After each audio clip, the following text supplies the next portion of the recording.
Hey, Nation, back with Ted Halsey out of the California. Ted, hi, good morning. Hi, Harry. Good to be with you. Hey, I wanna jumpstart something I did. I can't believe it's a year ago. I almost wrote this analysis. Good Lord. Literally March at the start of the pandemic as we know it, I huddled with Jeff Connolly, former CEO of CMIT, the large franchise group out of Austin. And that's back when we could huddle. It's back when you could actually meet and have a Literally, cup of yeah. coffee. Yeah. Right. And he talked about, he's still an advisor to CMIT. They got acquired by private equity.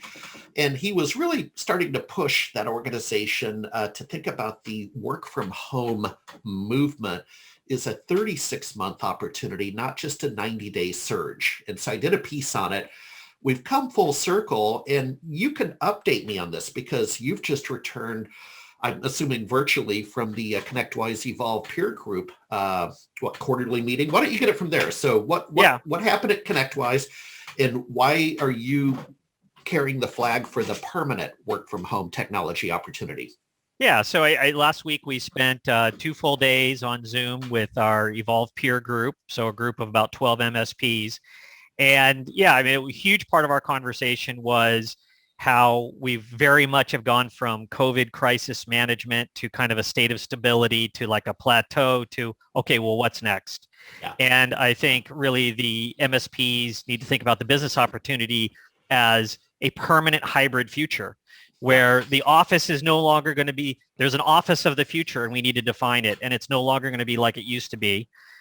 Even as more and more people start to return to the office, it's not going to be what it was before. Office is going to be less about housing white collar workers or knowledge workers, and it's going to be more about culture and collaboration and client engagement and brand, and less about where people work.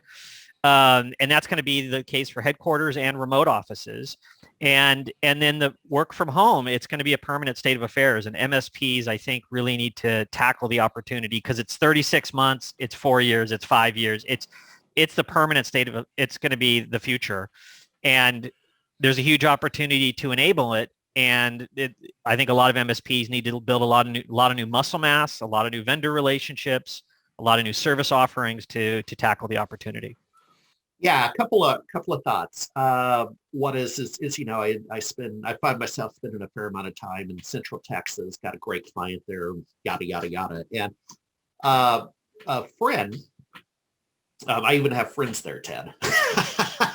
And a friend showed me his mom's working environment. So she's in a Chase call center in San Antonio, Texas. Okay, Mm-hmm. been at home for almost a year. Not happy about it because for her, work is also social.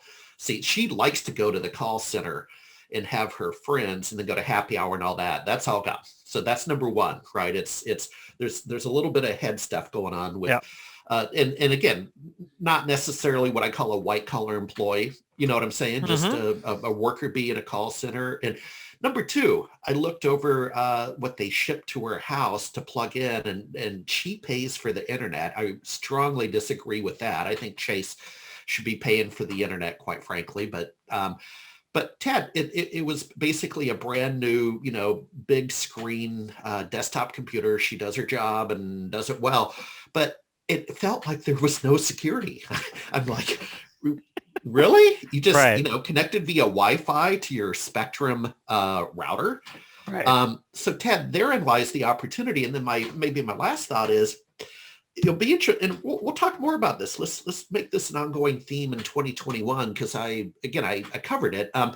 But I'm wondering, are you seeing the MSPs kind of downgrade the work from home opportunity along the lines of, you remember 10, 20 years ago, some of our geeks, our techies got into set up the home theater, right? Like Mm-hmm. we're Yeah. going to go set up the $50,000 home theater for the CEO. And they did that. And that was an era, it's a spike.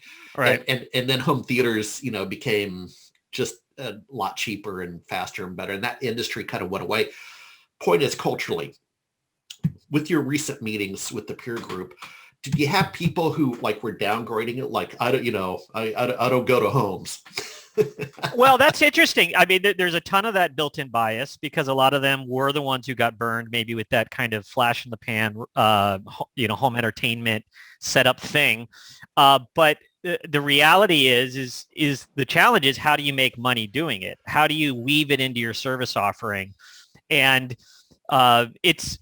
even though there's a bias, I think generally speaking, the mental shift is happening. And the reality is, if you talk about that Chase worker, Chase or their contractor, whomever is her employer, they only have it half right. They at least shipped some new equipment, which is right for the home office, but is it secure? Do you have the right expenses being reimbursed to the employees? So that you're not going to end up with a class action lawsuit down the road. I agree. Are you truly enabling productivity and happiness for your staff in how they're set up? And all those are all like empty check boxes right now. And I think everybody's in a state of reinvention, and it's a massive opportunity. And there's some MSPs that have they had a VIP teleworker program 5 years ago, and they're the ones who 12 months ago were ready to go because they could simply shift that, and that becomes the teleworker package for everybody. But like you said, it's everything. It's the right equipment. It's the right audio-visual gear. It's the right security. It's the right networking configuration. It's the right vendors and service providers and expense management, so everything works together seamlessly. So it's not that easy.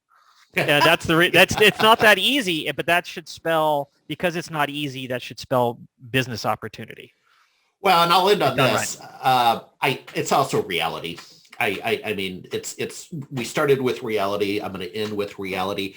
So even if you find it distasteful, I remember an old joke in property management.